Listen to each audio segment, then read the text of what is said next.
Welcome to Camera Ready and Able, the podcast that explores the intersection of media change and personal growth. I'm your host, Barna Abel, and my calling is to help you tap into your superpowers, hone your message, and make an impact on the world. This episode is brought to you by the phrase, telling the story through a lens, which is the heart of Camera Ready. My guest for this episode, Michael Nigro, is an award-winning filmmaker, 6-time Emmy-nominated writer-director, and multimedia journalist who tells powerful stories through every kind of lens imaginable, from still photography to film and video. You have seen Michael's work, including unforgettable images of the January 6th Insurrection, the Caldor Fire, Standing Rock, Charlottesville, Virginia, COVID-19 workers, Occupy Wall Street, and the migrant caravan in Tijuana.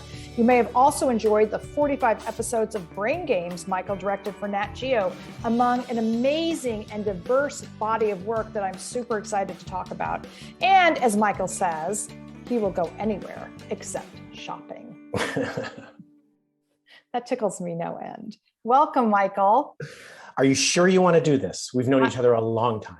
I've been so excited to do this for ages. So I'm glad I kind of nailed you down to talk about storytelling through a lens. Well, I'm super happy to be here. Thanks. Thank you. Oh, well, thank you.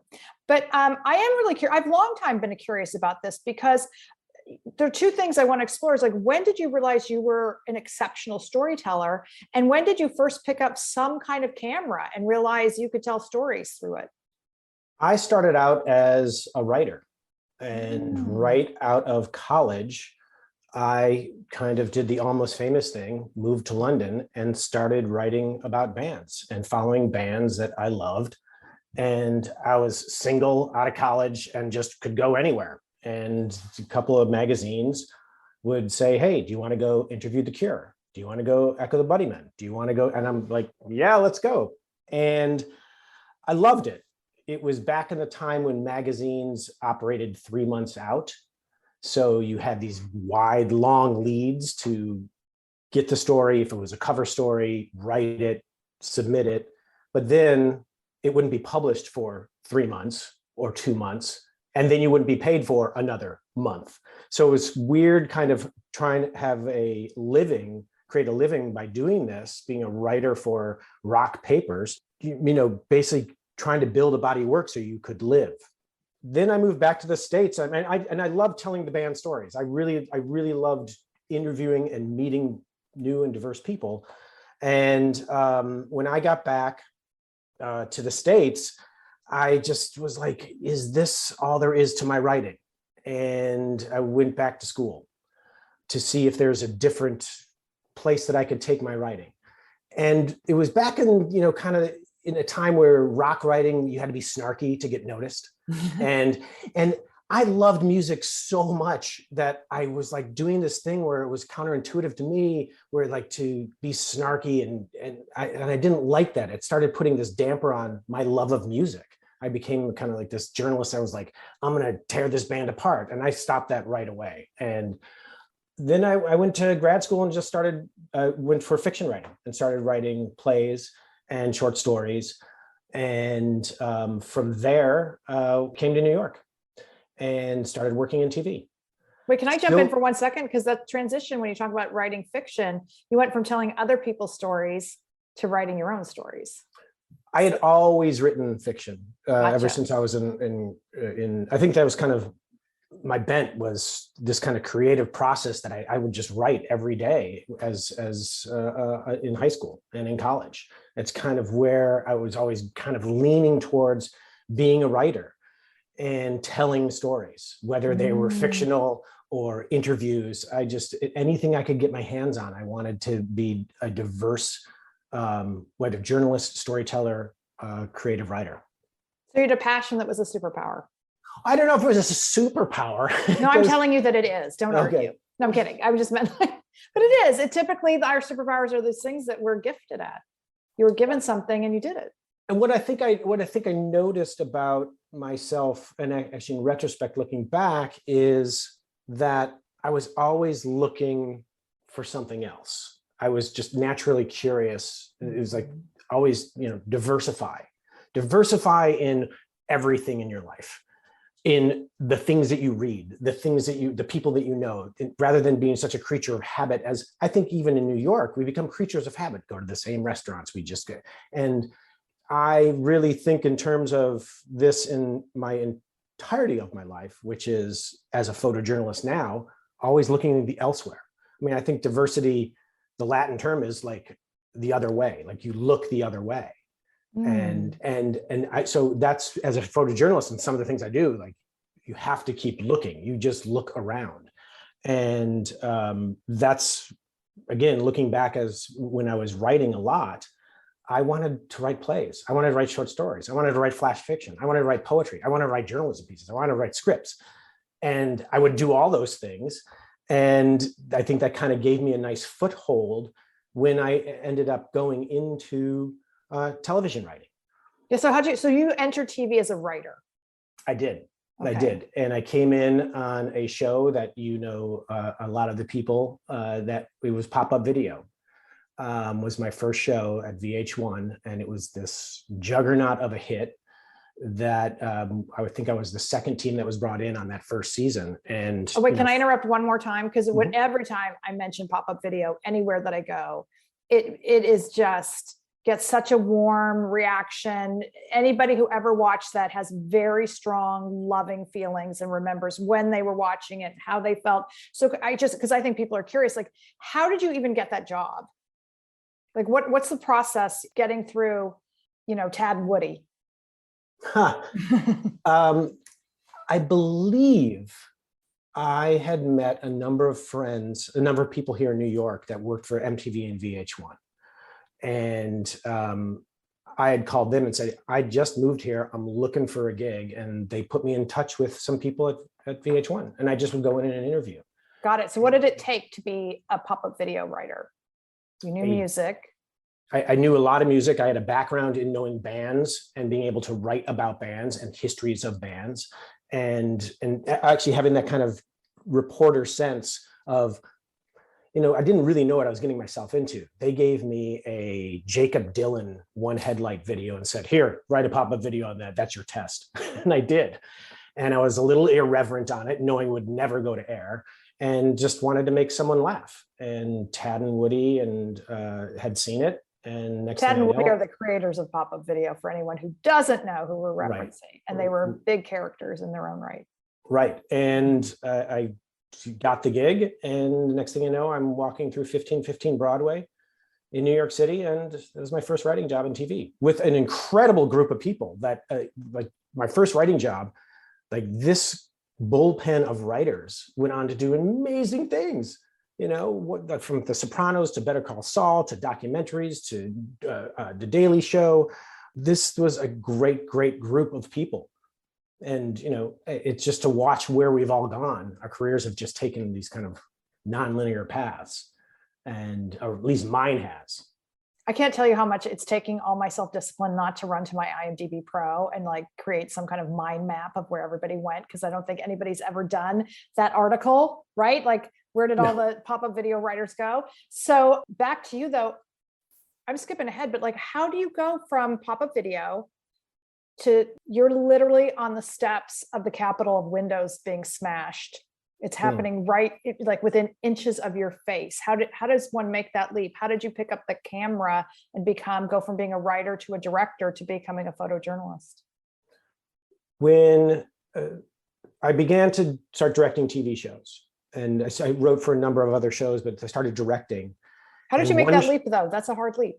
And people are gonna be curious, because that's not, many people will be told across the board, like, that's not possible. Stick to your lane, or writers write, directors direct.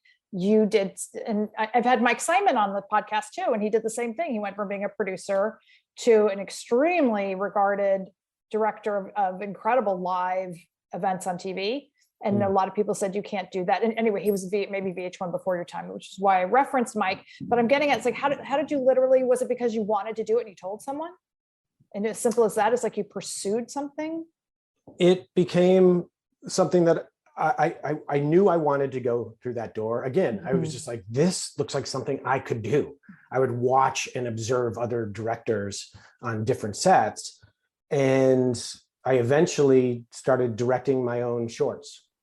And then we raised money, and I directed a documentary called American Cannibal about reality TV that ran in Tribeca and went to Showtime. And then from there, I'm like, so then I had a pedigree. So it was really, again, just looking the other way, diversifying and saying, that's a door I want to walk into. And I just did. But the point is, you didn't wait for someone to open the door. You found the door, created the door, walked through the door. I guess I created the door. I think there was a confidence after I'd done a couple of shorts where I was able to say, hey, look, I've been able to do this. And some people just took a chance. They knew me, they knew my work. And I'll say that when you're first starting out and you do get, pigeonholed into these people these kids who come out of college and they're PAs and they want to be, producers. A lot of the jobs that we were in, you couldn't become a producer. You had to leave the company, go somewhere else and get that job. And then you could come back because it's that they just weren't willing to say, yeah, I know you as a PA, or I know you as an assistant. That's all you can be. And it's the most unfair thing in the world. It's one of the most unfair things I see when you are bringing people up in a system, like for Brain Games, for instance. We ran that show, I think it was 4 seasons. A lot of my team came up, that was their first job. And we kept moving them up. And when the show got canceled, a lot of those people thought, like, what are we going to do? I've been on one show for 3 years. And I'm like, whoa. But look at all that you've done. Because Brain Games did game shows, social experiments, hidden camera. They had news. We did everything. So they had a little piece of everything. They could go anywhere. And they did. And they moved on. And so they were able to acquire these skills on one show.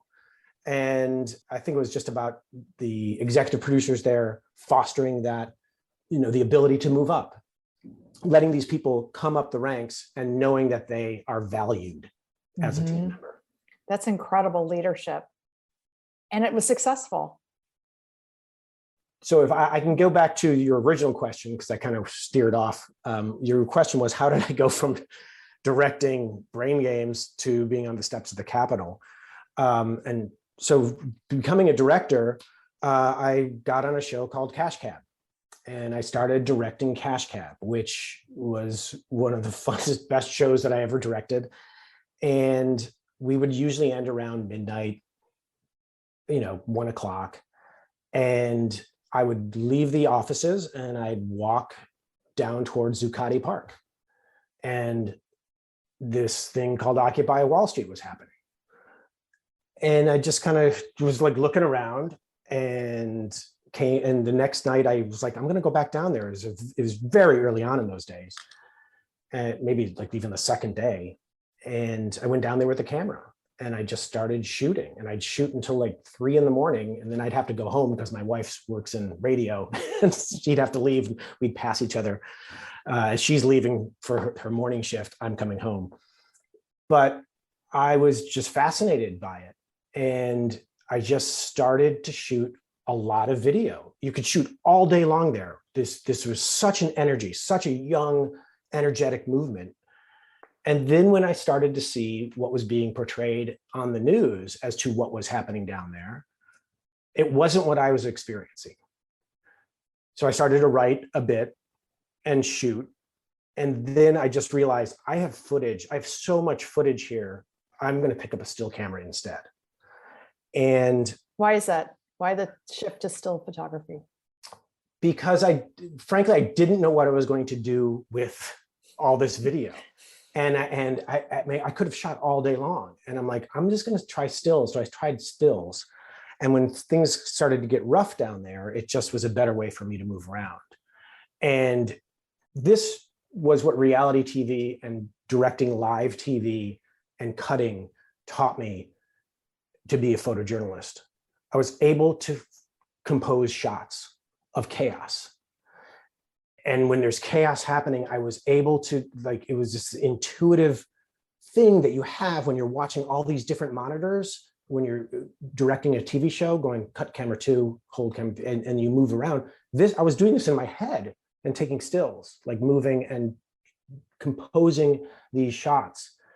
And it's also that, let's say you're on a set and it's a 3-camera shoot and you have to look at the monitors. And a lot of the time, what you have to learn is, will this cut together? Meaning, does that go to this, to this, to that? And are we able to create a good narrative of whatever we're shooting here, a good storyline? And will it be dynamic? Is it tight enough? Is it wide enough? Are we able to get both people on screen? So while you're shooting, sometimes you're like, we have to do it again. And they're like, well, we got it. I'm like, no, I'm telling you, we need to do this again because we were both too tight here. We have no wide shot. So we'd run it through again.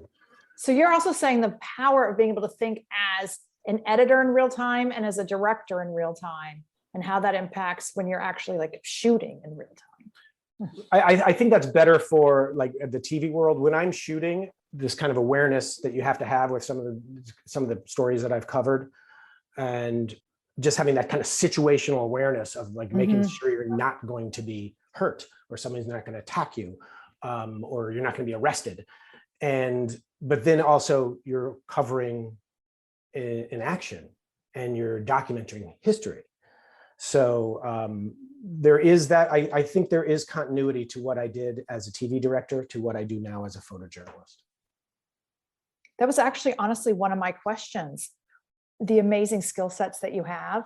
I mean, you just articulated, but it's to really stay calm under really super chaotic and often very dangerous situations, right? You've got this camera and I mean, you've documented a lot of violence and you're in it. What does it feel like when that's happening? Or are you not aware of it, but you're aware of it? If I was just there without a job to do, I think I would probably be just frightened. I mean, you do have adrenaline, like you did, and you do have fear. And in those situations, the dangerous situations, fear is absolutely your friend. And you need it. And when you're not scared, when you are not don't have that fearful, and you're just kind of like wandering around, then that's the time to really take stock. The chaos that happens on a film set, I mean, that stuff happens too. And people are angry and yelling and screaming. And I just learned that, if you are the director or you are the executive, they're going to follow your lead. And you need to stay calm. And if you are the calmest person in the room there, and you're not going to freak out, that is just good leadership, I think. You know what? One of the things I'm also interested in, Michael, is like going back for a sec, is so, when you first started documenting Occupy Wall Street, you're just like an interested citizen. So you become a citizen journalist and you start posting. I remember on your social media, it's like, this is just what I'm observing. So one of the things I'm curious is when you made that leap, whether it's just emotional or a decision, whatever, to become, this is more intentional. And I'm starting to change my own identity that I am a journalist. So I'm curious about that for your own journey, but also on a practical level, like how do you, because now you start to get credentialed is what I'm getting at. And you start to develop relationships and you're building however that works, or coalitions with larger media organizations to push your work out to the greater world. So how does that all work? So the first part of the question is, when did I discover that I'm being a journalist? And it was very early on, because I started posting these things and I would write a few pieces and I just sent it to a few papers and they're like, do you want to continue covering this? And, also being a documentarian, I think, showing truth and story coming together without conflating it in a way that, I think reality TV does often. And I did not want to do that. And it was not to completely eschew and bash reality TV, but there are certain reality TV shows I just didn't like directing, I didn't like doing, and I wanted to get away from that. And I thought this was so much more interesting, the people's stories that they couldn't tell because no one was listening. And a lot of the, I guess, news sources that you would have, again, I was looking at it saying, this is not what I'm experiencing. And I would rather put the truth out as to what was really happening. Why did this happen? And asking those questions, the journalistic questions, why is this happening? It's not just that that person was arrested, but why? Why is there social upheaval in Hong Kong? And instead of just giving these little sound bites that work well for TV, I was more interested in really telling story with film, video, and my words. And again, diversifying, like diversify and have these irons in the fire, being able to shoot video, being able to shoot stills, being able to live stream and talk at the same time, being able to write pieces, being able to interview. And these just became tools of the trade that kind of links up to where I decided to go, which is go into journalism. And you have to be diversified in these skills now. Newsrooms are collapsing. We've lost, since the pandemic, I think 1/3 of all newsrooms closed. You have hedge funds that are buying up newsrooms and just vulture capitalism. Vulture capitalism are just crushing these newspapers, and then they fire everybody. So now there's no local newspapers, or very few, and that is proven to say, people don't vote, they don't know what's going on locally, and they're less engaged. So where does it all take me?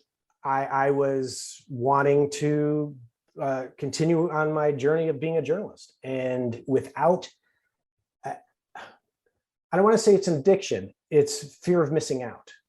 And this kind of fear of missing the story kind of circles back to, was I afraid, or am I afraid during these things? It's more that I'm like, I don't want to miss the shot.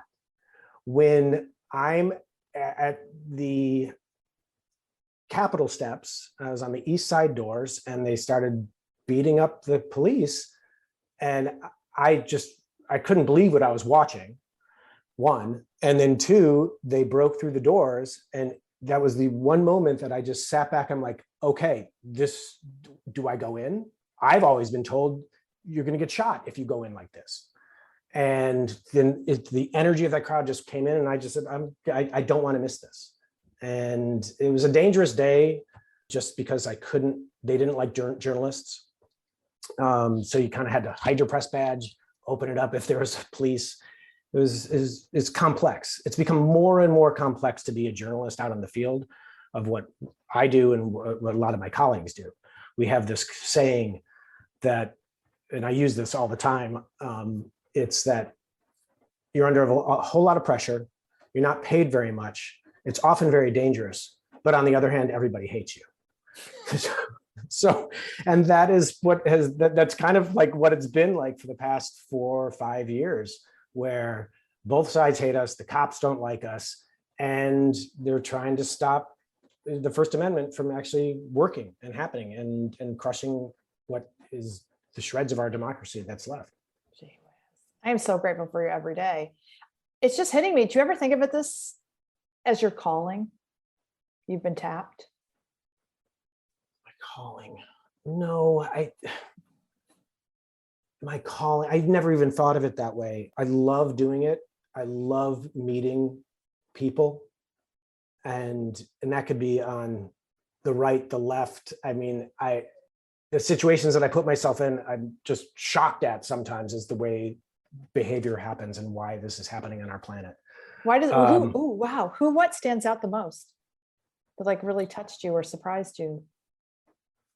Well, I'll give one story that I think kind of encapsulates what sometimes it's like.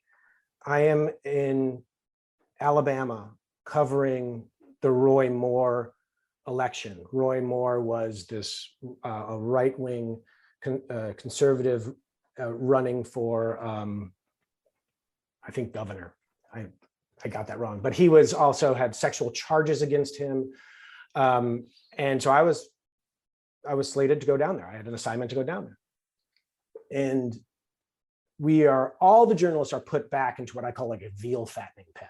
We are just shoved in this back room. We're in cages. We're all shoulder to shoulder trying to shoot this. And everybody else is basically turning around, yelling and screaming at us.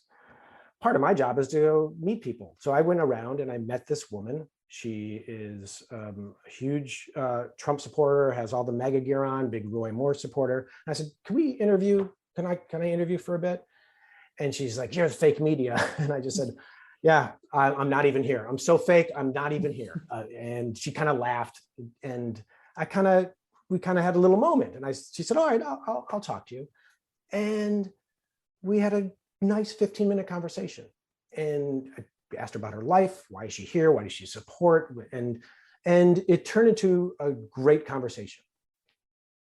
I came back into the veal fattening pen and with all these journalists, and no sooner, she's right in front of me screaming and yelling and that we're fake and you guys suck. And like it's just the dichotomy of that is just, I think there's good in people. And I don't know where we lost our ability to communicate. And seeing these kind of injustices just on the planet is why I do it. I think we're all complicit in inequalities and injustices in the world. And we're complicit because we're either ill-informed or it's willful, or we rather just check out, But I think that's really what I use the camera for. It makes us recognize that we have a social contract with each other to help each other. And by covering these, underreported, sometimes dangerous stories, and it's my hope that, people will witness what they otherwise might not know is happening. And hopefully it will make them want to make a better world and just create a better world for everyone. And, I don't want to show you what I experienced. I know that sometimes people are like, oh my God, what did you experience? I want to show you that moment through my photographs and have you respond to them. And for you to go, God, that could be my brother. That could be my sister. That could be my mom. Mm-hmm. And that's what kind of is the driving motivation to that, to my loving doing this kind of work. So something you just said, you're not only informing or documenting, but you're humanizing the other, which is enormously missing in the conversation these days where we're so fractured, right? So it's like having the conversation with the woman in Alabama, right? That's like, that's a human to human idea. She stops being other, she becomes a human being. And that's, to me, the entry point where we can actually start bringing people back together. So I want to pick up on that because I really think it's important to your work. And I know you've mentioned, why you went to Ukraine. And I want to know what that was like. Everybody saw this coming and no one knew if Putin was going to invade. So I went about early February to see what was going on in Ukraine, because I really wanted to show I wanted to make it human. It felt so theoretical to everyone, and everyone's having these arguments of these big, giant superpowers fighting each other. And, Ukraine, who is like going to be co-opted, and I wanted to show the human side of it. I wanted to show the faces, the people that people could recognize themselves in, or their families in. So I went to Ukraine twice. I went right before the war started. And then when the war started, I went back. And I first went to Moldova, where everybody was fleeing. And is right near Odessa, near the eastern front of Ukraine. And just watching these people pouring in over the border with everything that they could have. And we would always get this phrase, like, this is unimaginable. And I'm like, no, it's super easy to imagine. Imagine leaving your apartment with all your documents, your important documents, a bag of clothes, and your pet, leaving, locking your door, and never being able to go home again. That's pretty simple to understand. And that's what these people were doing. And I'm watching these people pour through, and I'm with another photojournalist friend of mine. And he just looks at me and he's like, I can't believe what I'm watching. And I said, we can't talk about this now. We have to work, because it was just heartbreaking. And you do your job, you shoot these photos, you go back, And it's really not until sometimes you're editing the photos before you send them off to the news desk, but really you just have to stay focused. It's a job. And then sometimes you kind of just collapse, and it can be very emotional. I went to the Donbass region and met this family, 5 kids, all under the age of 8. And I had a translator with me and a fixer, and we're all sitting there talking. And how this came about was my translator was a friend of someone here in Brooklyn. And she said, "You must meet this man. Bogdan was his name." And I did. I called him up. He said, "I can take you to certain places." And I was like, fantastic. So we would go. And I met this family. And we're talking through the translation, the word Brooklyn comes up. And then I see Bogdan get very confused. And he says, "You know Maggie?" And the husband says, "Maggie, 18 years ago, adopted my sisters." This woman lived across the street from me in Brooklyn. And I am like, what? It was the craziest story. And Maggie had gone there to adopt 2 Ukrainian twins. And there was a brother, and the brother did not want to go. And it's illegal to separate families, but somehow they were able to do it. That was the brother. And he had now grown up, and we're just at a loss as to how this world was so small. And to this day, this picture runs of the woman and one of her kids is on the International Rescue Committee's website, and they just use it as fundraising and her story. But they made it out. They made it to Poland. Do you end up staying in touch with people, or is that too hard? I try to. It's very, very difficult to leave a story when it's happening, as it's still going on. I have friends that I was there with before the war. They're still there. They're not encumbered by family, and they're not married. So they're able to do that. And so it's a balance for me. And it's also what I'm putting my family through too. Like it's very difficult for me to foist this kind of anxiety on them all the time. And they've been through a lot. What's next for you? You're very hyper aware of where the world seems to need you. I would love to go back to Ukraine at some point and follow up some of these stories. There's so much happening here in the United States. And I think it's going to have to be at least the midterm elections coming up. Not sure where I'm going to go for that, but it's very important. I've spent more time in DC these past, 5 years. I used to live in DC, and right before I moved to New York, I never did anything political when I lived down there, but now I'm down there all the time. So I want to ask you, it is so important that people see your work. So for anyone who isn't following and is just meeting you through the podcast, where can people find you and find your work and support your work? Super simple. On Instagram, it's Nigro Time, NIGROTIME. And then I have a website, nigrotime.com. And, a lot of the work that I do, because the newsrooms are shrinking, I do a lot of these things on spec. So there's a coterie of people who love my work, and they support me through different means, and it's been a real kind of, again, diversifying. I just meet people and they're like, yeah, you can stay with me when you come down here. Unless I have an assignment and a newsroom's going to send me somewhere, you really don't have a budget for that kind of stuff. So I am so grateful you made the time. So yours is such an important story. Thank you. I appreciate you, Barbara.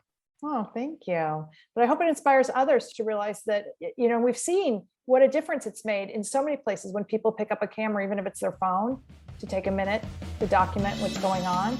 So again, I thank you. And I want to thank you for listening to Camera Ready and Able. If you are interested in coaching yourself, please shoot me a note, and please be sure to go to my website, abelintermedia.com, and download my free ebook, 12 Tips for Success on Camera. And as always, please be sure to hit the subscribe button if you haven't already.